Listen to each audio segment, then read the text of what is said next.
Welcome to the Big Data Debrief. My name is Alex Woody. I'm the editor at Big Data Wire, and today's guest is Alex Walden, the CEO of Ververica, the commercial outfit behind Apache Flink. Alex, thanks for joining me on the show today. My pleasure being here, and it's always great to meet someone that has the same initials. That's right. Yep, AWs, we got to stick together. So maybe you could start out by telling us a little bit about yourself and what your connection to Apache Flink is. Yeah, happy to do so.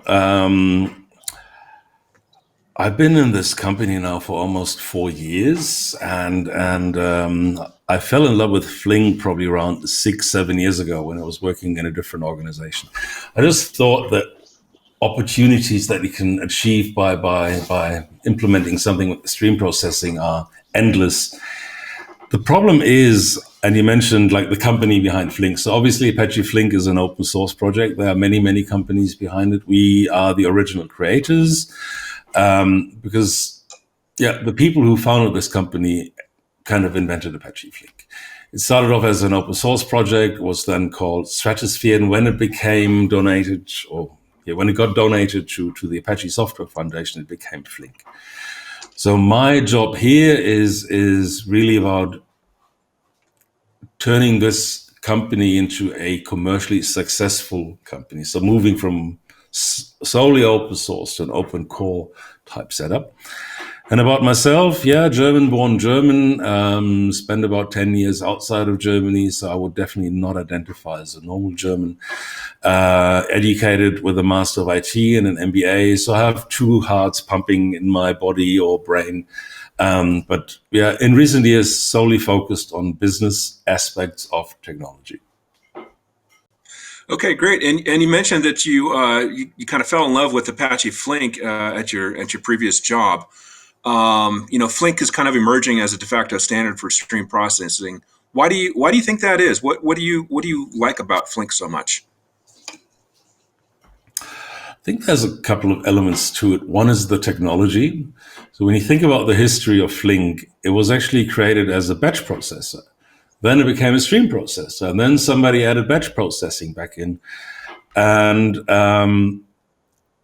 over the last couple of years, it just got perfected in a way where it scales to extreme sizes if you want to. So it's a battle-tested, enterprise-grade sizing, speed, etc., etc. And that, I think, just took a while for the market to understand. Because if you're small and you don't have such big jobs, you frankly may just get away hitting F5 in Excel every second. But as the companies needed to make real-time decisions and implement actions out of it, putting a monkey in front of a keyboard just didn't cut the bacon anymore. That's where you start doing things in, say, Kafka or other setups. But then you start realizing as you start using it more, it doesn't scale as well. So I think Flink just took the time to mature and then become that technology that can finally be used because the businesses are finally ready to implement. Okay, right. And maybe you could educate me and the viewers, right? So Apache Flink, it's a stream processing system, not like Apache Kafka, right? Which is more about streaming the data. You're acting upon the data. So Flink is often deployed alongside Kafka, correct? I would say so. So, how should I say? Like Kafka is not a message broker. I mean, for that you have like RabbitMQ, but Kafka is an event-driven beast, let me call it. It does so many things, but it's event-driven. Just because one thing happens, something else can happen. And it has the ability to collect messages or data from different sources and do something with it. So it's actually not too dissimilar to I guess, where Flink is moving to, or where some of the other things that we're adding into the Flink ecosystem are going to take us. But it's just never been built to be a stream processor. It's been more built to be an event handler. So if then that. In stream processing, it's quite similar, but it's just so many things at the same time. And you can repeat certain streams, you have to look at it from a way where if you're capable of making decisions in an automated fashion, then stream processing is for you. If that is not for you, then yeah, Kafka might be good enough. Okay. So what types of applications do you typically see Apache Flink being used for? I think one of the most prominent ones is that pretty much any Flink company has on their website is called fraud detection. E-commerce. So fraud detection could be anything from you swiping your credit card to you booking something on Priceline, or anything where behavior, data, location, etc., has to be evaluated and goes to a immediate yes or no. Also, e-commerce, if you think about people who bought this, also bought that, is something where stream processing can benefit. I can certainly say that Amazon at the time when I had my first child was not using stream processing because it gave me outdated suggestions after I started buying diapers. But it's pretty much anything that you'd like to make an automated decision on.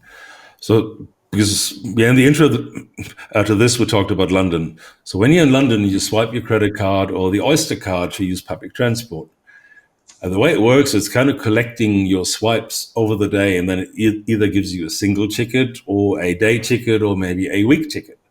That's also an example for stream processing, because obviously it opens the gate, it does something, it closes the gate when you tap out. And then you keep reanalyzing certain things again and again.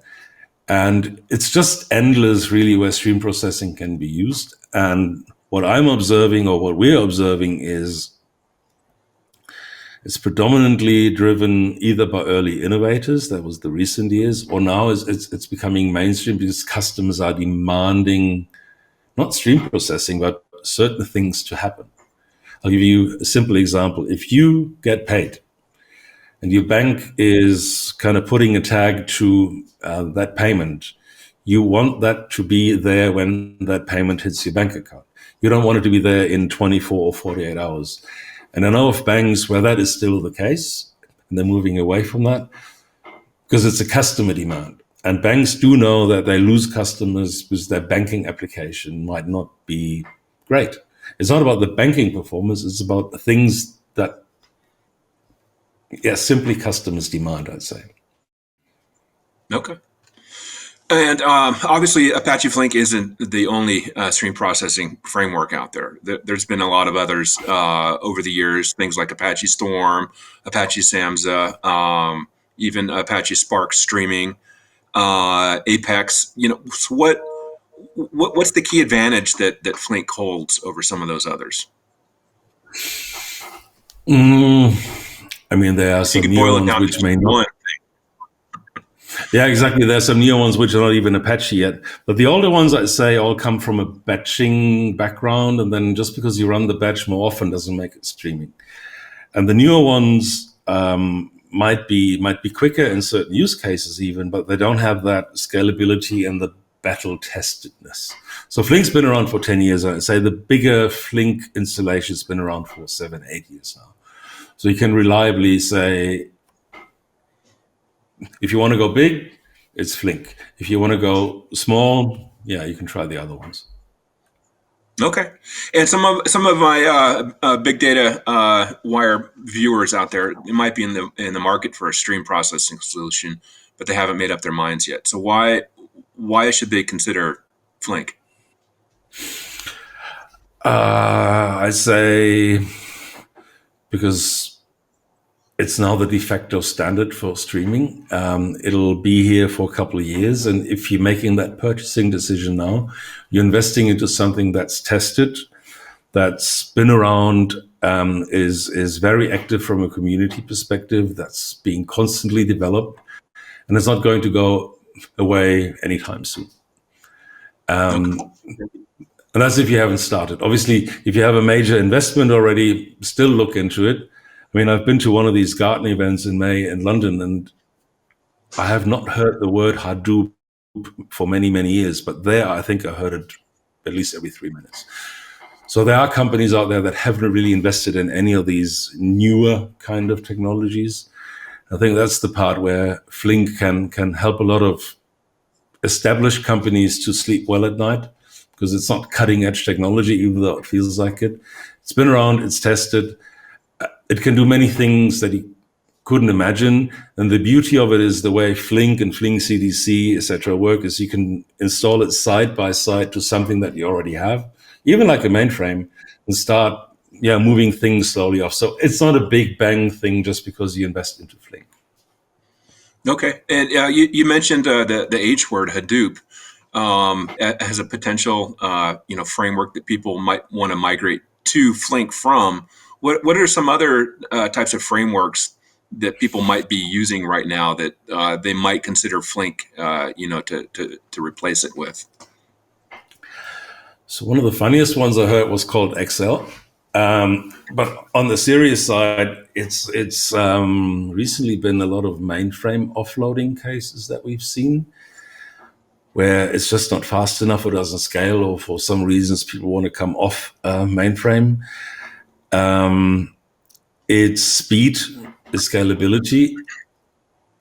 It's how shall I say, as companies become more real time or business right time, you kind of discover that some of the existing systems are not fast enough. And TIBCO, different things. I've seen it all and nothing. So it's really hard to say what is the one. It's mainly about how the company develops and where they want to go and what the use case is. Right, and it seems where I'm sitting that a lot of different vendors are trying to solve similar problems using different technologies. Even the database companies with in-memory RAM databases, trying to update data very quickly. In some cases, maybe that is better suited with a stream processing framework like Flink. Would you agree? Absolutely, absolutely. I mean, it's a bit like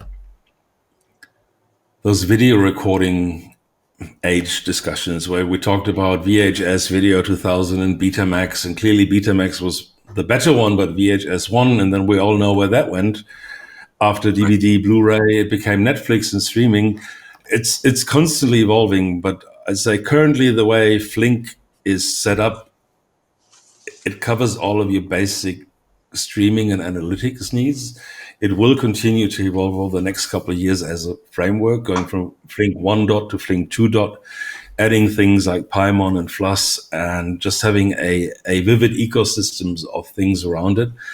It becomes what can become the core of processing. It doesn't mean it's going to be the only thing, but it can be the core of your processing.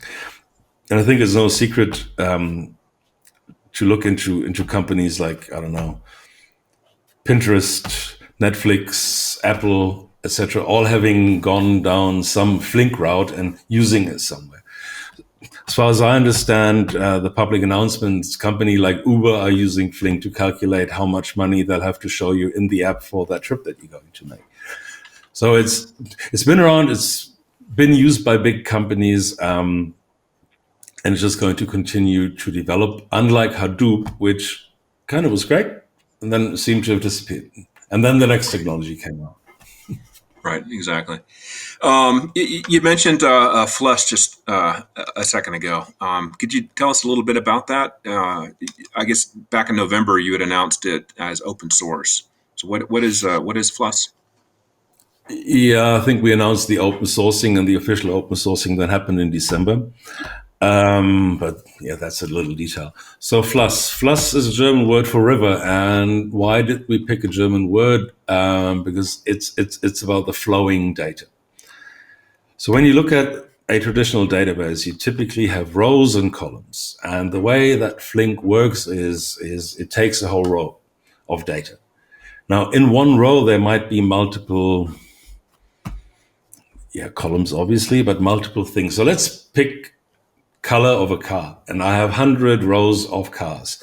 If all I want to do is analyze that blue or the color, I have to Okay. read all of these 100 rows and then do something with it to come up into that view kind of thing.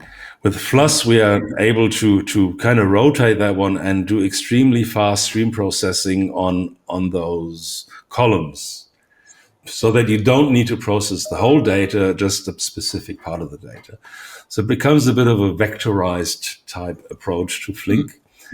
And as I said, there are different technologies out there already where you do rows and columns, and you can do like a row stream, but nothing really there, like not even Iceberg or any of these tools give you that capability to do streaming on a column. So it's the columnar thing. And I hope I've explained it simple enough for those who have that use case to understand what it does. It just gives you the ability to stream your data in different directions, because in Flink you can do horizontal, and in Fluss combined with Flink you can do vertical, and that just gives you the full spectrum. Okay. Also, because Right. we can do it on dumb storage like S3 storage, it becomes a lot quicker and meaner because it's faster and cheaper.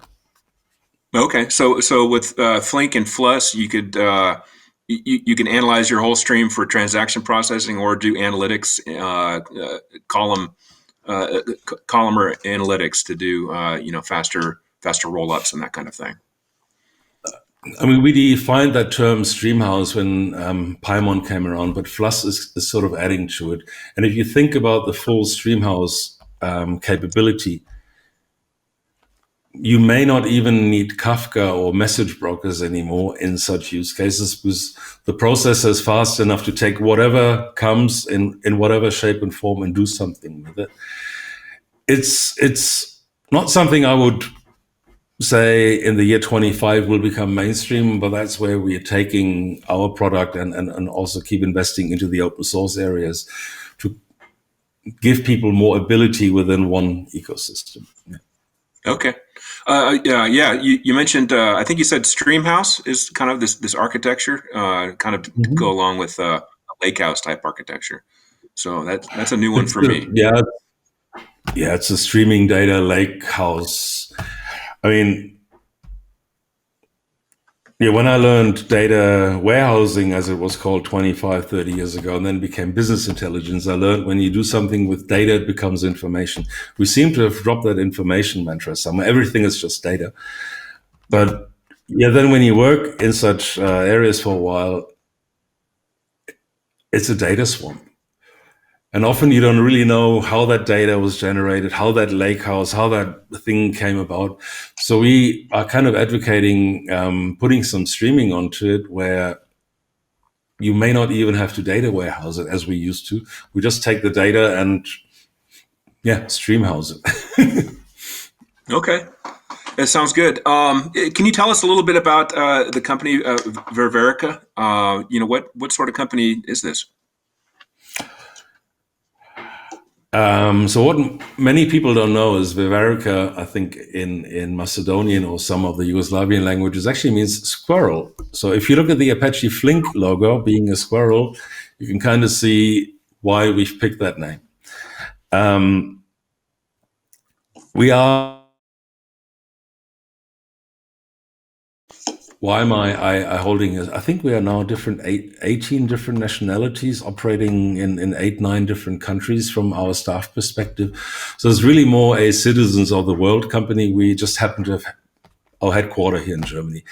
Originally started in Berlin, legally still based in Berlin, but moving the headquarters to Munich at some stage, because the majority of IT companies are actually based in and around Munich these days. Everything runs under German law. Any code that we have, we store in and around Germany and follow European and German legislation. So that's the big thing for us. Originally started 10, 12 years ago by a couple of students who, as I said, invented Flink. And then over the years, moved from advocating Flink to selling Flink support to now selling, software licenses and as a service on cloud services in and around stream processing. So that's what I guess Ververica stands for. Okay. And tell us a little bit more about your offerings. Is this all running in the cloud, or do you have a commercial offering for Flink running on-prem too? Definitely the latter. So I think originally we came from the on-prem software market. Okay. And why is that? Banks, industries, finance companies tend to not like cloud providers as much. And that's a pretty universal thing. It doesn't matter whether it's European, American, or whatever. If I speak to some of our biggest banking customers, they would never put their data into the cloud here in Europe, but maybe for the American customer data, they would. Hence, we had to start changing our offering to be software self-managed, to be partially managed on cloud or fully managed on cloud. From a focus of the company perspective, I'd say the fully managed on cloud offering is nice to train, to test, to do some initial walking. If you're really serious about scale, probably partially managed or on-premise is what most companies want to do. And then fortunately or unfortunately, depending on how you want to look at it, these geopolitical tensions between all of the different regions is not helping cloud. If I go and ask my neighbors in Switzerland about who's to be trusted, they say none. They don't trust American clouds, they don't trust Chinese clouds, but they have to take them as an evil. So they spread across multi-clouds. And if I look at countries like Australia, where you now have a multi-cloud mandate, every country is different for different reasons. And the one thing I've learned a long, long time ago, I will not tell you what's better. I'm going to sell you whatever you want. Okay. Sounds good. In terms of running on cloud, so you run on, I guess, all three major clouds? Depending on who you read, there's four major clouds, isn't it? Because Alibaba Cloud is dominant in Asia. No, but joke aside, the moment we run Larry's on cloud too. yeah, of course. And being German, we now have Stackit, which is a sovereign cloud. Now we run on AWS. Primarily, we are going to announce things like GCP and Azure soon. It's been there, it just wasn't demanded that heavily. So stay tuned. We'll have the three major Western clouds. We're even looking at Alibaba Cloud for APAC expansion. And obviously, you're the company is owned by Alibaba. What kind of interaction do you have with Alibaba headquarters in Hangzhou? From an engineering perspective, quite many. So think of it like a Formula One team, where some of the great engineering of FLUS and Paimon actually originated from China. And then we're buying, in inverted commas, these components and plug them into our platform. Obviously, they bought the company 2018, 2019. That's no secret. Legally, interestingly enough, we don't go to China. There's no Chinese company involved in any of this. We go to the Netherlands, Singapore, and then eventually to the Caribbean, like many, many companies do. We are actually under, I don't want to say surveillance, but there is a corrective institution named German government that is looking into all of this. So I can safely say, speaking to the Chinese, yes, we're talking about engineering, we're talking about progressing things, but any other things that people always say the Chinese do, we are not affected. So I'm actually pretty proud to say that all of our source code and anything that we compile from a software perspective is always done here locally and has always been checked. And no components of ours do primarily run on Alibaba Cloud, which is hard for the parent to accept, but it's the way we've chosen to set up this company. Okay, great. And what kind of success has Ververica had? Can you maybe give us customer counts or maybe name drop a few of your bigger clients? Um, I have to think which can I publicly name and which can't I. Um, so Booking.com, I think that's a public reference we can use, which is part of Priceline. You book a hotel, and that's where you go.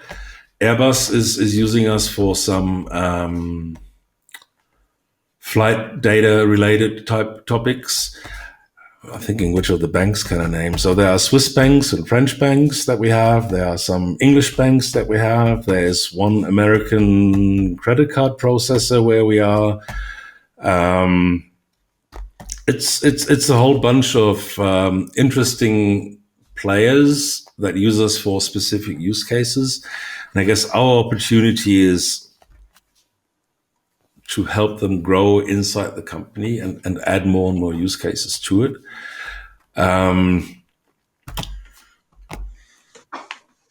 problem with us is being on-premise and software. Sometimes we have such big clients where I just can't really tell you who they are. It's a bit different You can when tell me. but it's a bit different if I look into, for example, Alibaba, who has a similar offering called real-time compute, but theirs is only on-premise. I think they have about 700-800 paying customers. We have of the bigger ones, I'd say 50, 60 companies you can name. But they all primarily come to us for exactly just Flink. And in other situations, they just have that as an accident. It's a bit like when you're an AWS customer, you may use their managed Flink, but that's not typically why you've come there. All our customers came to us for being helped by those original creators of Flink because we have access to, let's say, half the engineers who wrote Flink. And that just makes it kind of reassuring for some of those customers. Okay, great. And a lot of the open source companies, the companies backing open source products, they're hosting these large frameworks because they can be kind of difficult to run, right? Like Databricks with Apache Spark and Confluent with Apache Flink. Is it the same case? I'm sorry, with Apache Kafka. Is it the same case with Apache Flink? Is it difficult to run? Is that why you need kind of the helping hand of a company like yours? A bit of a cynical view on that. So like 10, 15 years ago, when you were a storage admin, I think that was the most difficult thing that anyone could possibly do. Now, 15 years later, we just buy it from Amazon and we rely on their meaningful defaults. So obviously, when you invent Apache or invented Apache Flink, you would sell it as a complicated thing. Until now, everyone always says Apache Flink is complex and complicated. I'm just thinking we have to take it to a level where it becomes easier, almost like an app where you just define a source and a destination and say what happens, and you take away that difficulty. And that's, I guess, one thing that we're working on where, anything is difficult when you first do it. I think the first people driving a car thought it was phenomenally difficult compared to riding a horse. But now it's just mainstream, and we'd like to take it down the same way. Hence, putting a layer of simplicity over those complicated things to just make it more mainstream. I think that's also what some of our competitors are doing, and it's where those are also taking the open source part of things. Mm-hmm. If I were to make a prediction, I think a lot of open source things in the future will be done to enable a better commercial offering. And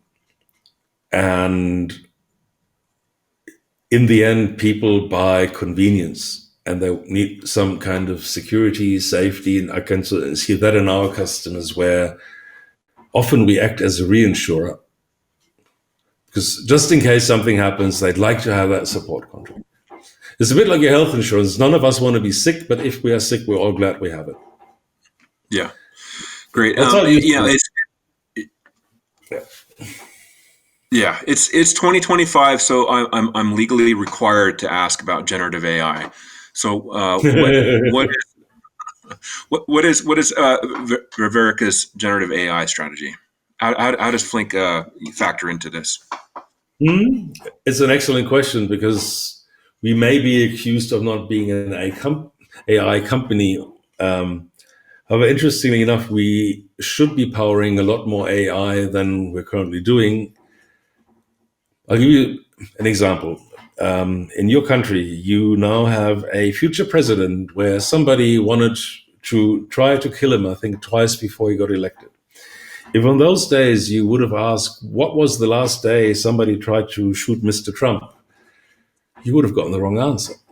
If that kind of Gen AI framework that you've asked would have been connected to a stream processor, it may have known. So a lot of that Gen AI stuff is trained on old data, on things that may not be so relevant. So if you can find a way to train it maybe on historical data, but to update it constantly with streaming data, then we are onto something great. Because then you can start trusting Gen AI. Often it's just hallucinating, and that's the part where you have to start tweaking it. So our ability as a we call it unified streaming data platform, because unification means we can do batch and stream in kind of right time processing, would allow you to train your own models with your own data and then keep updating it as events occur. Okay, great. And final question: what does 2025 hold for Apache Flink and Ververica? So I mean, the community, it's not just Ververica, is going to launch Apache Flink 2.0, which is kind of the next generation of Flink. Now that's going to take a while before it becomes enterprise grade. I say 26, 27 might be that point in time. That doesn't mean you should not be starting with Flink, because it will allow you to learn and then later upgrade, I guess. But that should be seamless under the hood where you don't really see it. 25, otherwise we'll see, my prediction would be customers to understand that Flink is not Flink everywhere. So my Flink or our Flink might be different to some other competitors' Flink in terms of functionality. Okay, so I think that's just where the market will mature into. Yeah. So we're going to have more standards-based Flink with Flink 2.0? No, I would say we'll have more diversified Flink, where some will take a route of giving you a more simplified Flink that maybe only speaks SQL, whereas others like us will give you more of a professional Flink where you have all of the APIs available, and then you can do things that in a simplistic Flink world you may not do, but you may do on ours. So we'll have this drift, I'd say, and we'll have the drift of the companies understanding what they're dealing with. But overall, I'd say 2025, 2026 is going to be the years of streaming data adoption, where you move away from hitting F5 every second and let something just do it. Okay, well, I mean, the IT world has kind of been waiting for that for decades. So it sounds like it's almost here. It's going to be here, right, Alex? Yeah, the demand has to be there, and the computing power has to be there, and then it will, because it's already taking off. And the companies will just have to tweak their use cases. I mean, think of it like self-service supermarkets. I'm old enough to remember these places where you went in and said, give me a slice of ham and 2 slices of cheese, and they packed it for you. Now we have our satisfaction by going into a shelf and just taking it from the fridge. That would have been not normal 20, 30 years ago. And that's, to me, a similar analogy in that stream processing place where things might have been done manually in the past, but in the future we are expecting it to be automatic.